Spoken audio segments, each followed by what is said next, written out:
plusieurs d'autres hypothèses qui ont été faites, pas seulement le modèle de matière noire froide. Et si je reviens un petit peu en arrière peut-être, enfin peut-être pas parce que vous l'avez peut-être en mémoire, là, dans le cas de la matière tiède, vous avez moins de petites structures que dans le cas de matière noire froide, donc moins de satellites autour de la Terre. Donc certains ont dit, bon, peut-être que la solution c'est la matière tiède.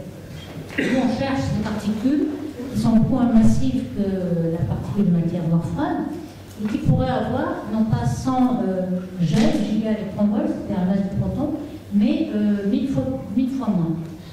Des KeV ici.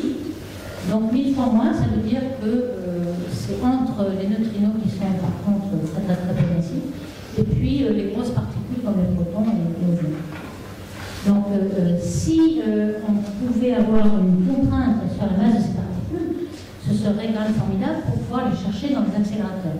Donc on essaie de faire des contraintes. Alors comment par exemple en ayant une petite idée de la taille des structures. Alors, vous voyez ici un exemple de forêt Lyman alpha dont je parlais. C'est-à-dire qu'on a regardé un quasar et on a, en fonction du décalage d'un rouge, l'état d'absorption du gaz entre le quasar et nous. Et on a des tas de petites structures. Vous voyez qu'il y a plus de structures en bleu qu'en noir qu'en vert. En vert, c'est le modèle de matière noire froide, donc qui a beaucoup plus de structures.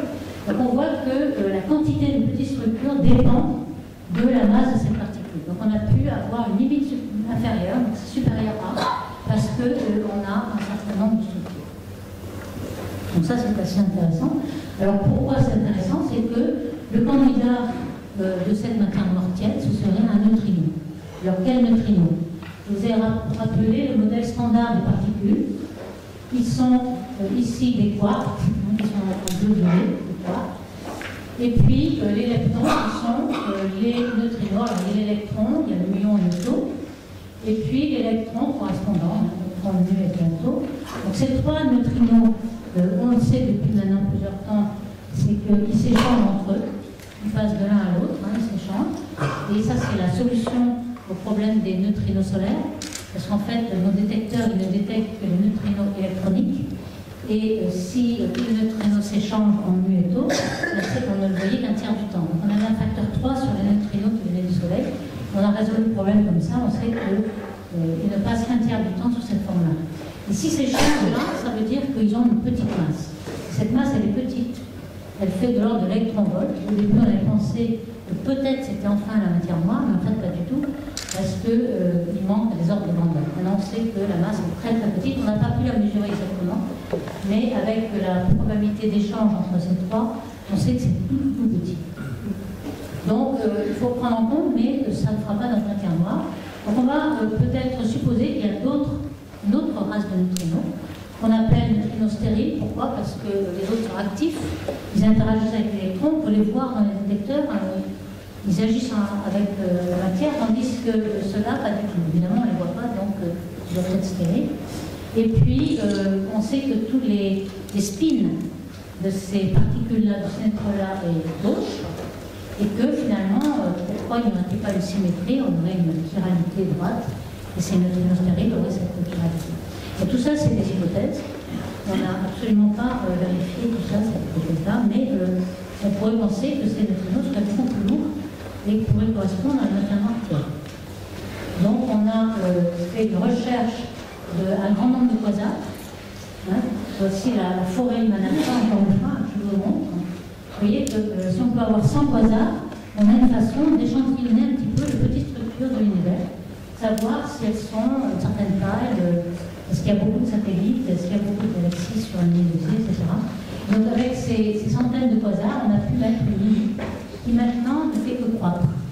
Une limite ici, ça dépend si le neutrino est formé de façon résonante ou pas, je ne détaille pas le petit point de vue technique, mais cette matière tiède, elle est de plus en plus massive, donc de plus en plus froide. Donc finalement, on tombe un peu sur le modèle de matière noire froide.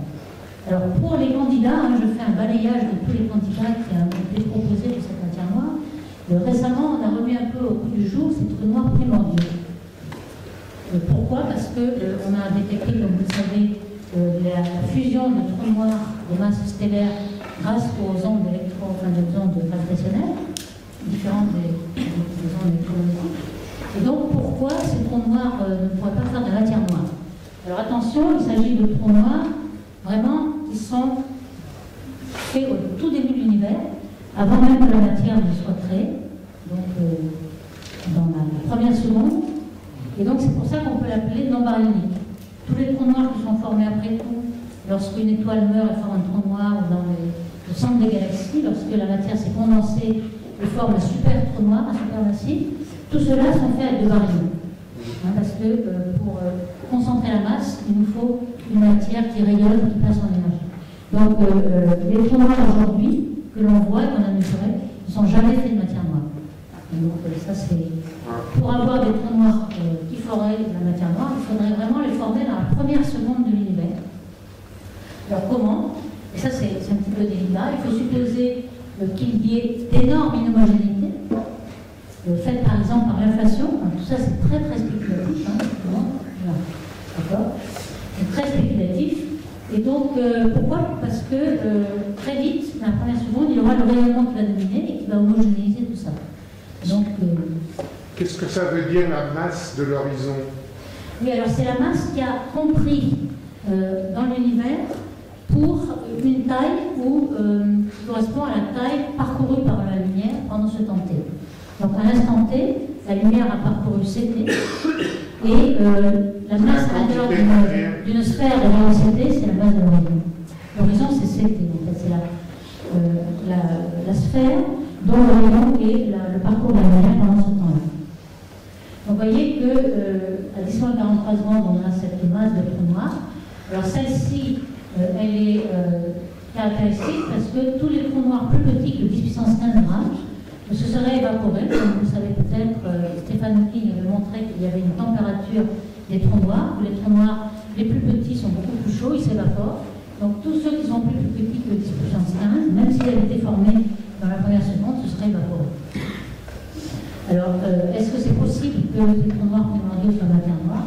Eh bien, pas tellement. Je vais essayer d'aller rapidement ici parce qu'on a pratiquement éliminé toutes les masses. En fait, il y en avait une qui n'était pas tellement éliminée. Elle a été éliminée par ce processus. C'est-à-dire que si le petit micro-trou noir arrive dans une étoile de neutron, il va casser l'étoile de neutron et on n'aurait plus de pulsar de l'océan. Donc ça, on a mis une limite supérieure ici. Donc vous voyez, en fonction de la masse de ces trous noirs primordiaux, alors tous ceux qui sont en dessous de 10 puissance 15 seraient évaporés, donc on peut les supprimer. Et puis tout cela, ils ont été supprimés. Ça, c'est la quantité de matière noire qu'il peut y avoir sur cette forme-là. Elle est déjà toute petite, 10-15, donc c'est éliminé en quelque sorte.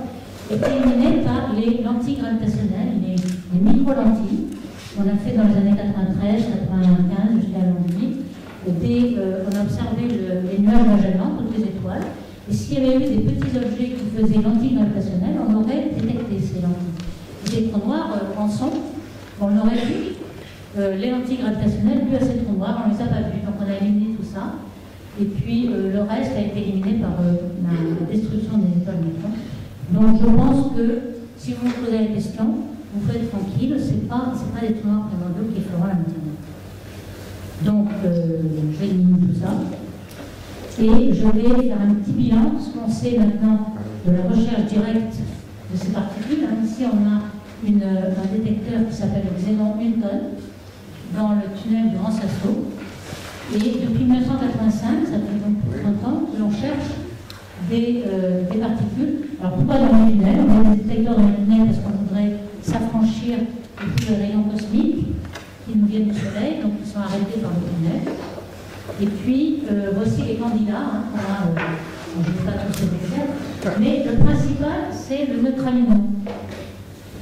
Alors, il y a d'autres, les actions, il y a aussi des univers qui auraient des dimensions autres que 4, 5 à 10, etc.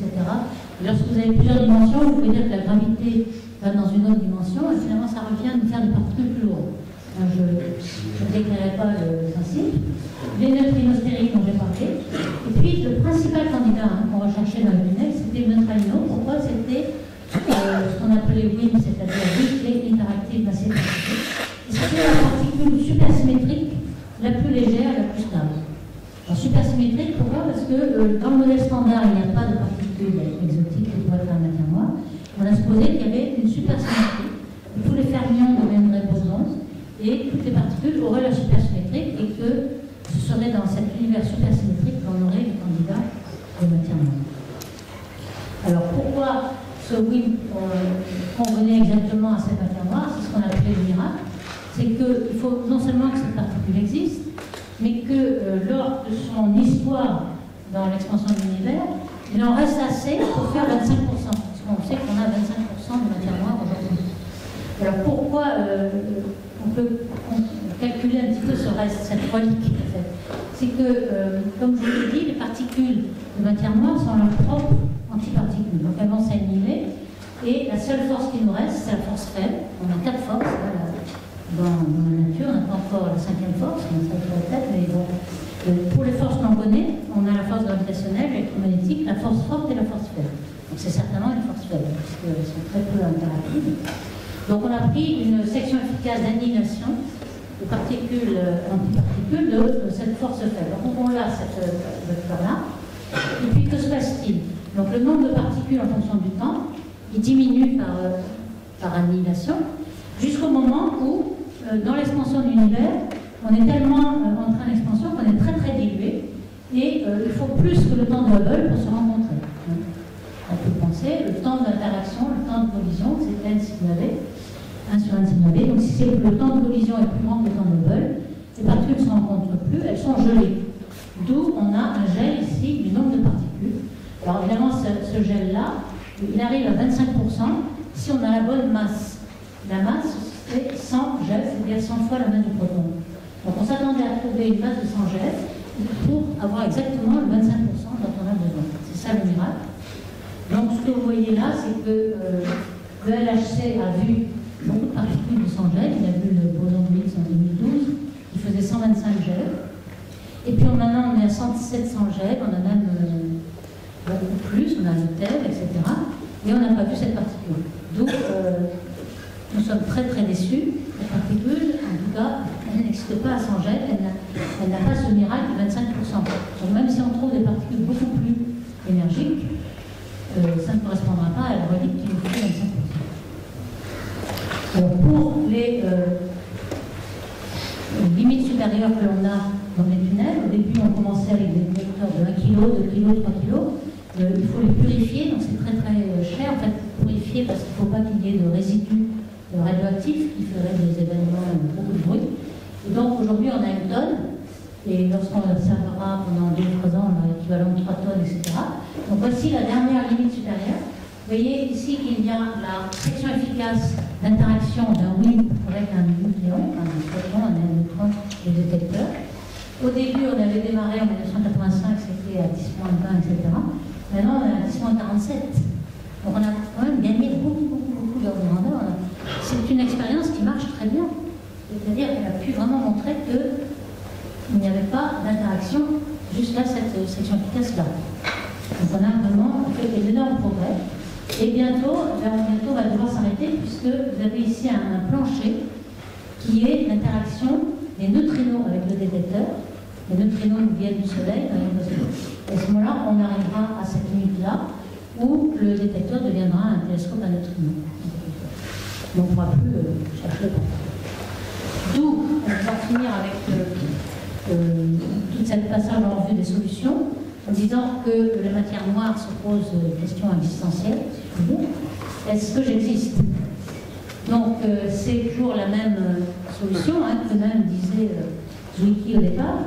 Soit cette particule, on ne la voit que par cette force gravitationnelle. Et en dehors même du système solaire, dans le système solaire, il n'y a pas de matière noire. Il faut aller très loin dans la galaxie. Donc, soit on ajoute la matière noire, on garde la force de Newton, soit il n'y a pas du tout de matière et on change la loi. Alors, est-ce que c'est facile? C'est pas si facile que ça. Mais tout de même, Milgrove, par exemple, avait déjà eu cette idée. Vous reconnaissez ici l'accélération, la vitesse observée sur la vitesse du baryon. Je l'avais mis un petit peu autrement, mais c'est la même loi. En fonction de l'accélération. Donc, à force d'accélération, il n'y a pas besoin de matière noire. La vitesse observée est égale à la vitesse prédite par la matière visible. Et ce n'est qu'à faible accélération que l'on a un problème de matière noire. D'où l'idée de de cette façon-là. Si on a comme ça, on aura toutes les courbes de rotation des galaxies qui seront résolues. D'où cette voie-là. Vous voyez que c'est 10-10. Et ce 10-10, on l'obtient que si on va à 8000 fois le rayon du système solaire. Même au niveau du Soleil, on n'y arrive pas. Il faut aller très loin dans la galaxie. Donc il n'y a qu'en astrophysique qu'on peut détecter cette modification. Dans cette modification, vous voyez qu'elle marche pour une galaxie naine. Ici, une petite galaxie qui a 80 km par an de courbe de rotation, en fonction du rayon. Ce qui est prédit pour le gaz et les étoiles, c'est ici. Et là, ce qu'on observe, c'est ici. Et c'est exactement la courbe prédite par la gravité modifiée. Ici aussi, une galaxie massive. Que la galaxie soit massive ou pas, la loi est bien vérifiée. Et ici, la loi de Tully-Fisher, cette loi, elle est aussi vérifiée par construction. Donc, beaucoup de personnes sont intéressées à cette modification de gravité. Ils l'ont un petit peu complexifié. Au début, il y avait un agrandissement dans le potentiel, etc. Maintenant, il a fallu le rendre covariant. Il a fallu rendre aussi des lentilles gravitationnelles. Dans cette théorie, il y a non seulement un tenseur, comme dans la théorie d'Einstein, il y a aussi un champ scalaire qui a été rajouté, et un champ tensoriel, un champ vectoriel. Donc c'est quelque chose qui s'appelle TEVES, qui avait fait par exemple Jacob Wittgenstein, et qui a encore quelques problèmes, mais tout de même qui rencontre des lentilles gravitationnelles. C'est pas mal. Et puis, il y en a plein d'autres. Donc on appelle éther Einstein. Pourquoi? Parce que c'est la théorie d'Einstein plus un éther. Un éther, c'est quoi? C'est un champ scalaire qu'on rajoute.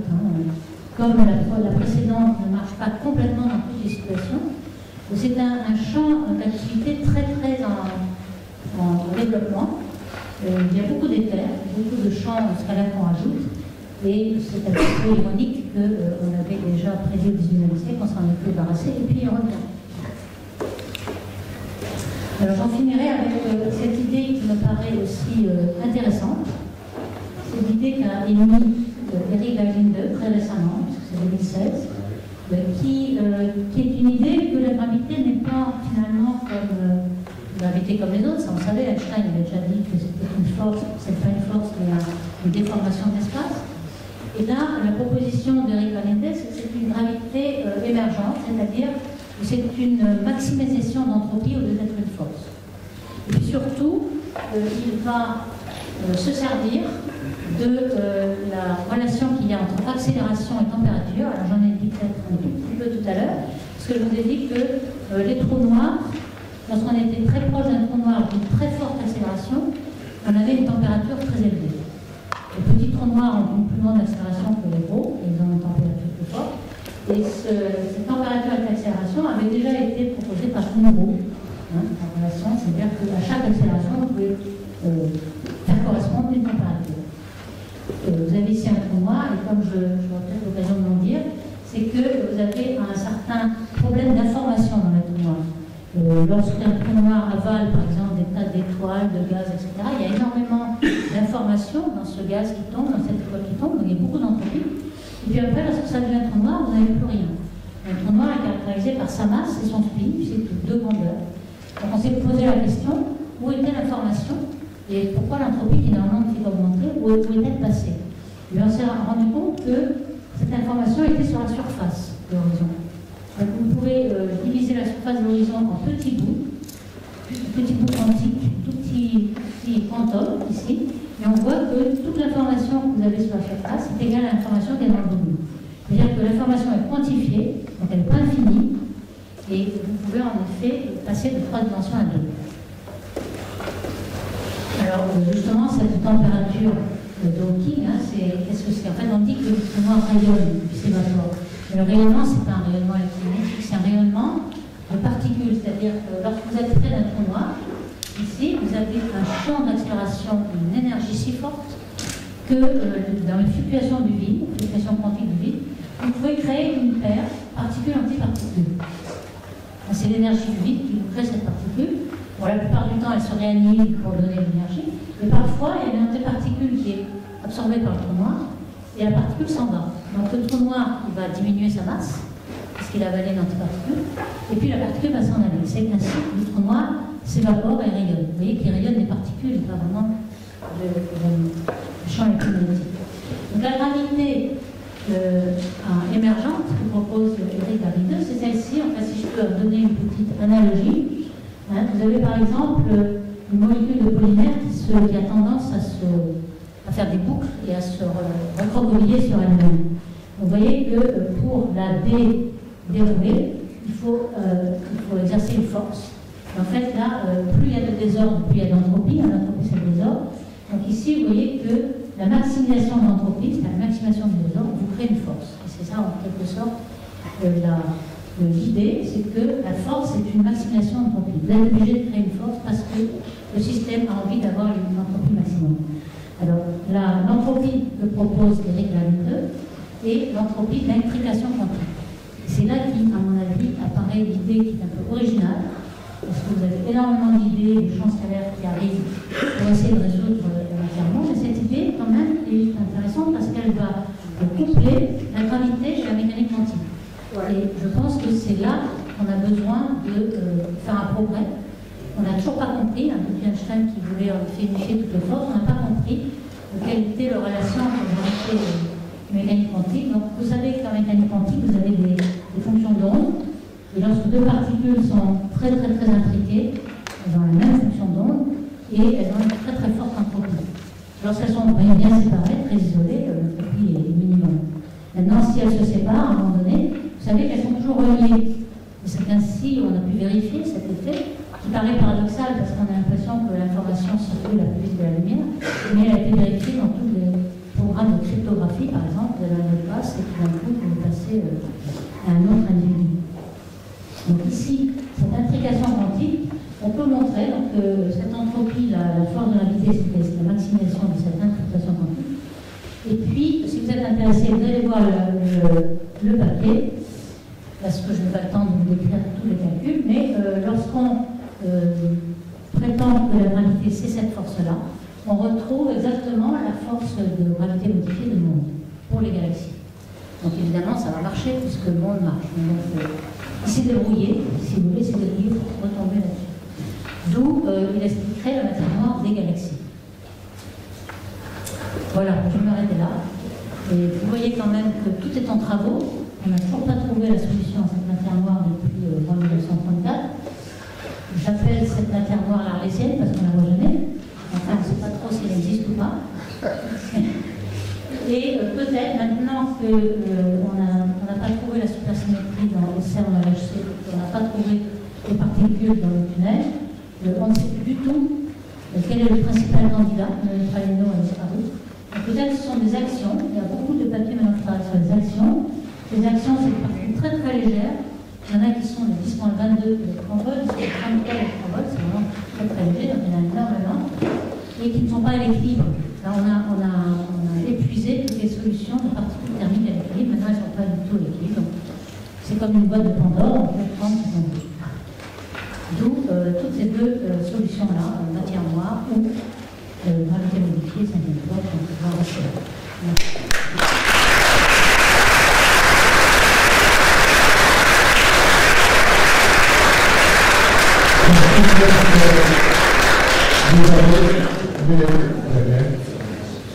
Vous avez des questions, tu peux.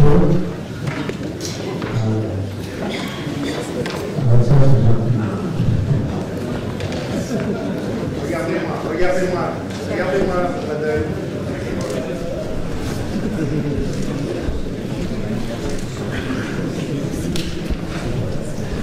Merci François. Je suppose que vous avez une question. Avant de vous passer la parole, j'avais dit que j'avais une question tout à l'heure. Alors je vais prendre tout à fait. J'ai vu il y a quelques semaines sur une chaîne scientifique à la télévision. Oui, il y a une chaîne scientifique à la télévision. Ah, c'est pas téléphone. Non. Ah oui, c'est pas une torche là, c'est un minori sur le câble. Il s'appelle Discovery Channel, par exemple. Et j'ai vu, je pense, cette légèrement qui parlait de la matière noire et qui disait qu'il y avait un lien entre le poison de Higgs et la matière noire. Comment se fait? Est-ce que c'est vrai ou pas? Ou est-ce qu'il vous raconte de l'histoire? J'en sais rien, mais il est vrai que dans la supersymétrie, il y avait le neutrino, c'est une combinaison linéaire du bosino logique, parce que le boson logique, pour le reste, c'est supersymétrique. Donc le neutrino est une combinaison linéaire du bosino, mais il faut mal que le boson existe et que la supersymétrie existe. Parce qu'il n'y a pas de supersymétrie LHC. Voilà. C'est un mauvais point, ça. Voilà, c'est un mauvais point. Question. Merci beaucoup. J'ai suivi beaucoup sur sa dernière reçue.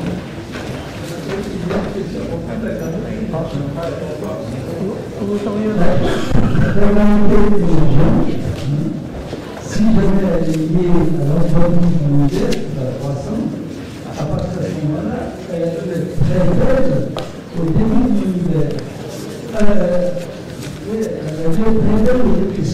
Et à partir de ce moment-là, il paraît qu'on ne peut plus expliquer, on ne peut plus expliquer si jamais la constante de gravitation n'est pas une constante, on ne peut plus expliquer comment s'est formée les grandes structures au début de l'univers, 1 milliard d'années, après 800 millions. Et donc, je pense que la constante de gravitation n'existe pas. Parce que la constante de gravitation, c'est ce qui relie l'entropie de l'agrégation quantique. Les forces de gravité varient d'un système à un autre, parce qu'ils sont pas plus ou moins fréquents, mais cette constante G est toujours la même. C'est-à-dire, au début de l'hiver, il y avait plutôt une application dans l'application, en tout cas, je me garde beaucoup de l'hydrogène, et quel que soit le modèle, c'est le cas. C'est-à-dire que les forces de gravité entre les particules qui ont été totalement homogènes étaient plus faibles. C'est ce qu'on voit aussi dans le monde. L'accélération était très faible au départ. Parce que vous avez un modèle homogène complètement, mais il y a de force en fait. Tant de force à droite et à gauche. Et finalement, les forces s'annulent, même s'il y a beaucoup de masse. Donc pour un milieu homogène, il n'y a pas beaucoup de force. Les forces passent ensuite avec l'effondrement de l'eau. Donc à ce moment-là, le modèle est ici, alors il est grand. Donc c'est une question de linéarité. Je pense que ça va être la même chose avec la lumière. Merci. Est-ce que vous avez une autre question? Moi, j'avais une petite, donc on ne sait toujours pas ce que c'est, actuellement. Est-ce qu'on est capable de donner un espace de temps, pendant combien de temps on peut imaginer qu'on va trouver ce que c'est?